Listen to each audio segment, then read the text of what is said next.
I was nervous that morning. It was a Friday, mid-March, 1958. I was interviewing for the Morehead Scholarship. After a few questions, Mr. John Motley Morehead asked me, "What are you going to do when you finish college?" I responded, "I want to be a pediatrician." He pointed his finger at me, he turned to the committee, he said, "Give that boy a scholarship." Immediately, he was my Uncle Mott. The years to come have been incredible. It was a rare opportunity, an unusual opportunity.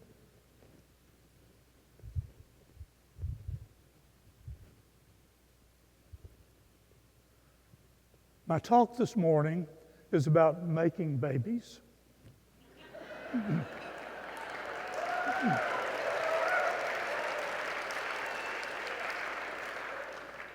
Miracle and mystery, my experiences with in vitro fertilization.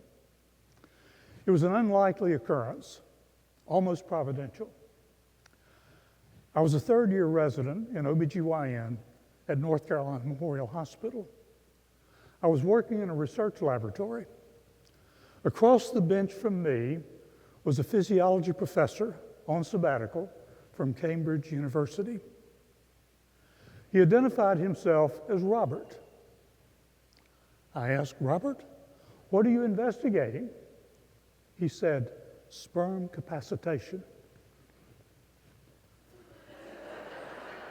I had no idea. I said, "What is sperm capacitation?" He said it's the ability of a sperm to penetrate an egg and create an embryo.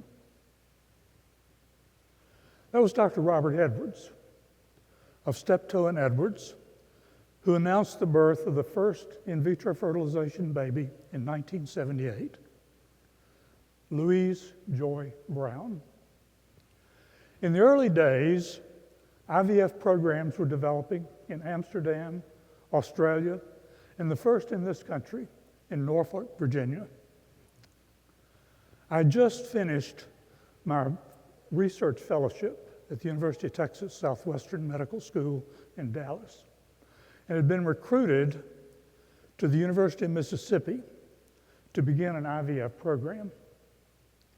Working with talented faculty, we produced our first IVF baby in the spring of 1982. When I looked through the microscope and saw those developing cells, embryonic cells, I said, "I have seen the face of God."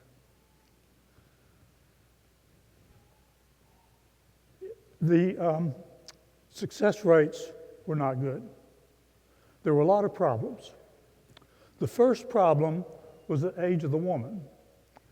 Women older than age 32 had a progressively decreasing probability of pregnancy with each cycle. So to compensate for this, we would transfer 2, maybe 3 embryos into the uterine cavity, producing triplets and twins.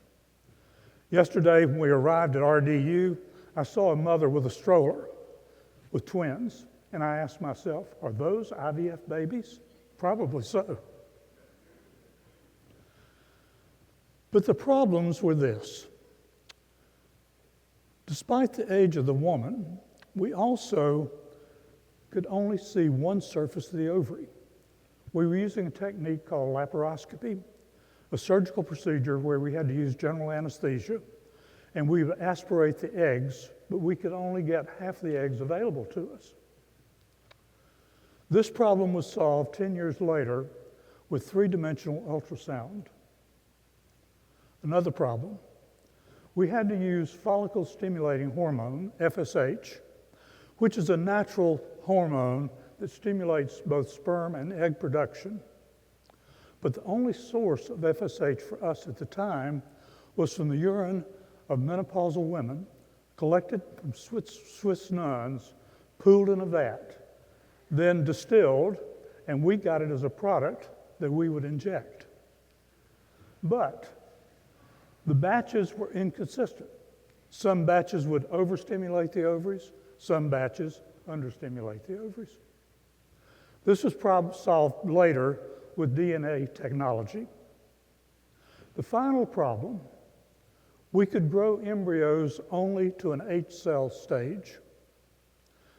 Under natural conditions, embryos enter the uterine cavity between 64 and 128 cells. Thus, we had a big gap, a big lag between natural implantation and when we were trying to implant the eggs. This problem was resolved because someone recognized that if we added estrogen to the incubation mixture, we could double the number we could get to 6,828 cells development. So pregnancy rates doubled within a year of that discovery. Science progresses through failure, persistence, technological innovation, and new ideas. This talk, though, is not about science. It's about the joy of doing in vitro fertilization. When Louise Joy Brown was born 47 years ago, it changed everything. Today, IVF is worldwide. Over 13 million babies have been born since 47 years ago. Also, we have problems. The problems today, first, cost. Cost is expensive, and many couples who need in vitro fertilization can't obtain it. And second, we're confounded by political and religious ethical concerns. So when I think back, and Mr. Morehead pointed his finger at me and said, "Give that boy a scholarship," he changed my life. So together, scholars, let's say, thank you, Uncle Mott.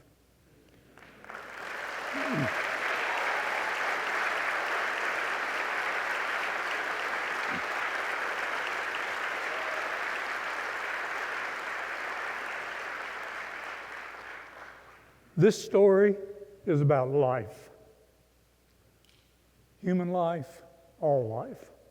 Life is a miracle, but it still has its many mysteries.